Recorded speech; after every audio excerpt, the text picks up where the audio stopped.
رسول اللہ صلی اللہ علیہ وسلم نے کسی بادشاہ کے نام دعوت اسلام دینے کے لیے ایک خط لکھا یا لکھنے کا ارادہ کیا۔ آپ صلی اللہ علیہ وسلم سے کہا گیا کہ وہ بغیر مہر کے خط نہیں پڑھتے، یعنی بے مہر کے خط کو مستند نہیں سمجھتے۔ آپ صلی اللہ علیہ وسلم نے چاندی کی انگوٹھی بنوائی جس میں محمد الرسول اللہ بندہ تھا۔ بخاری حدیث نمبر 65۔ مرتبہ رسول اللہ صلی اللہ علیہ وسلم جس میں تشریف فرما تھے، لوگ آپ صلی اللہ علیہ وسلم کے ارد گرد بیٹھے ہوئے تھے۔ تین آدمی وہاں آئے، دو رسول اللہ صلی اللہ علیہ وسلم کے سامنے پہنچ گئے، ایک واپس چلا گیا۔ دونوں رسول اللہ صلی اللہ علیہ وسلم کے سامنے کھڑے ہو گئے۔ اب ان میں ایک نے جب مجلس میں ایک جگہ کچھ گنجائش دیکھی تو وہاں بیٹھ گیا، اور اہل مجلس کے پیچھے بیٹھ گیا، اور جو تھا وہ لوٹ گیا۔ رسول اللہ صلی اللہ علیہ وسلم اپنی گفتگو سے فارغ ہوئے تو صحابہ رضی اللہ عنہم سے فرمایا، کیا میں تین آدمیوں کے بارے میں نہ بتاؤں؟ تو سنو۔ ان میں ایک نے اللہ سے پناہ چاہی، اللہ سے پناہ دی، اور وہ شرم آئی تو اللہ اس سے شرمایا کہ اسے بخش دیا، اور اس شخص نے منہ موڑا، اللہ ہی اس سے منہ موڑ لیا۔ صحیح حدیث نمبر 66۔ صلی اللہ علیہ وسلم اپنے اونٹ پر بیٹھے ہوئے تھے اور ایک اس کی نکیل تھام رکھی تھی۔ علیہ وسلم نے پوچھا، آج کون سا دن ہے؟ ہم خرے حتیٰ کہ ہم سمجھیں کہ آج کے دن کا آپ کوئی دوسرا نام اس کے نام کے علاوہ تجویز فرمائیں گے۔ پھر علیہ وسلم نے فرمایا، کیا قربانی کا دن نہیں ہے؟ ہم نے عرض کیا شک۔ اس کے بعد آپ صلی اللہ علیہ وسلم نے فرمایا، یہ کون سا مہینہ ہے؟ ہم اس خاموش رہے، اور یہی سب کہ اس مہینے کا بھی آپ اس کے نام کے علاوہ کوئی دوسرا نام تجویز فرمائیں گے۔ پھر آپ علیہ وسلم نے فرمایا، کیا یہ ذی مہینہ نہیں ہے؟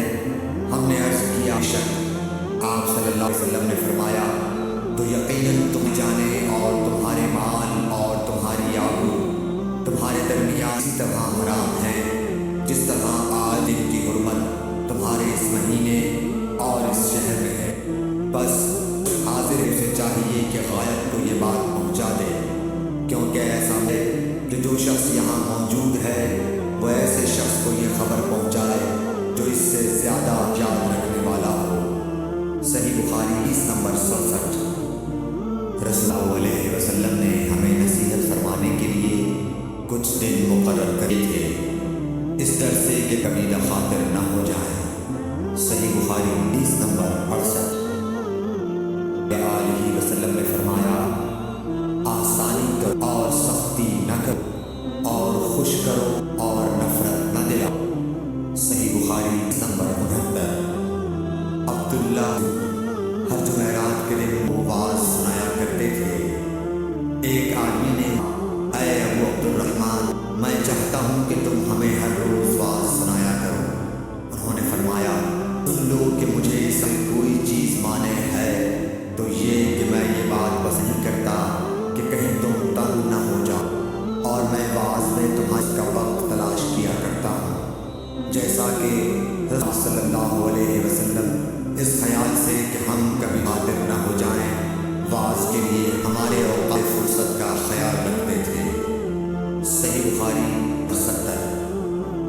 رسول اللہ علیہ وسلم نے فرمایا، جس شخص کے ساتھ اللہ بھلائی کا ارادہ کرے اسے دین کی سمجھ عنایت دیتا ہے، اور میں تو محض والا ہوں، دینے والا تو اللہ ہے، اور یہ امت ہمیشہ کے حکم پر رہے گی، اور جو شخص ان کی مخالفت گا انہیں نقصان نہیں پہنچا سکے گا یہاں تک کہ اللہ کا حکم آ جائے اور یہ عالم فنا ہو جائے۔ صحیح بخاری 71۔ عبداللہ بن عمر عنہ کہتے تھے کہ ہم رسول اللہ صلی اللہ علیہ وسلم کی خدمت میں حاضر تھے کہ آپ صلی اللہ علیہ وسلم کھجور کا ایک گابھا لایا۔ اسے دیکھ کر آگے درختوں میں ایک درخت ایسا ہے جس کی مثال مسلمان کی طرح ہے۔ ابن عمر کہتے ہیں کہ یہ سن کر ادا کیا کہ عرض کرو کہ وہ درخت کھجور کا ہے، چونکہ میں سب میں چھوٹا تھا اس لیے خاموش رہا۔ پھر رسول اللہ صلی اللہ علیہ وسلم نے خود ہی فرمایا کہ وہ کھجور ہے۔ بخاری حدیث نمبر۔ رسول اللہ صلی اللہ علیہ وسلم کا ارشاد ہے کہ حسد صرف دو باتوں میں، ایک تو اس شخص کے بارے میں اللہ نے دولت دی ہو اور وہ اس دولت کو راہ حق خرچ کرنے پر بھی قدرت رکھتا ہو، اور ایک اس شخص کے بارے میں اللہ نے حکمت کی دولت سے نوازا ہو اور وہ اس کے ذریعے سے فیصلہ کرتا ہو اور لوگوں کو اس حکمت کی تعلیم دیتا ہو۔ صحیح بخاری حدیث نمبر 73۔ رسول اللہ صلی اللہ علیہ وآلہ وسلم نے فرمایا، ایک دن حضرت موسیٰ علیہ السلام بنی اسرائیل کی ایک جماعت میں بیٹھے ہوئے تھے کہ اتنے میں ایک شخص آیا اور اس نے آپ سے پوچھا، کیا آپ جانتے ہیں کہ دنیا میں کوئی آپ سے بڑھ کر عالم موجود ہے؟ حضرت موسیٰ علیہ السلام نے فرمایا، نہیں۔ اس پر اللہ تعالیٰ نے حضرت موسیٰ علیہ السلام کے پاس وحی بھیجی کہ ہاں، ہمارا بندہ خضر ہے جس کا علم تم سے زیادہ ہے۔ حضرت موسیٰ علیہ السلام نے اللہ سے دریافت کیا کہ خضر علیہ السلام سے ملنے کی کیا صورت ہے؟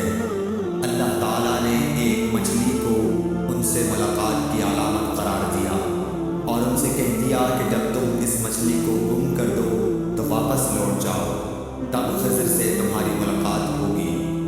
تب موسیٰ علیہ السلام چلے اور دریا میں مچھلی کی علامت تلاش کرتے رہے۔ اس وقت ان کے ساتھی نے کہا، جب ہم پتھر کے پاس تھے کیا آپ نے دیکھا تھا؟ میں اس وقت مچھلی کا کہنا بھول گیا اور شیطان ہی نے مجھے اس کا ذکر بھلا دیا۔ موسیٰ علیہ السلام نے کہا، اسی مقام کی ہمیں تلاش تھی۔ تب وہ اپنے نشانات قدم پر پچھلے پاؤں باتیں کرتے ہوئے لوٹے۔ وہاں انہوں نے خضر علیہ السلام کو پایا۔ پھر ان کا وہی قصہ ہے جو اللہ نے اپنی کتاب قرآن میں بیان کیا ہے۔ صحیح بخاری حدیث نمبر 74۔ حضرت ابن عباس رضی اللہ تعالیٰ عنہ نے فرمایا کہ ایک مرتبہ رسول اللہ صلی اللہ علیہ وآلہ وسلم نے مجھے سینے سے لگا لیا اور دعا دیتے ہوئے فرمایا کہ اے اللہ، اسے علم کتاب قرآن عطا فرمائیے۔ صحیح بخاری حدیث نمبر 75۔ عبداللہ بن عباس رضی اللہ تعالیٰ عنہ نے فرمایا کہ میں ایک مرتبہ گدھی پر سوار ہو کر چلا۔ اس زمانے میں میں بلوغ کے قریب تھا۔ رسول اللہ صلی اللہ علیہ وسلم منا میں نماز پڑھ رہے تھے اور آپ کے سامنے دیوار کی آڑ نہ تھی، تو میں بعض صفوں کے سامنے سے گزرا اور گدھی کو چھوڑ دیا۔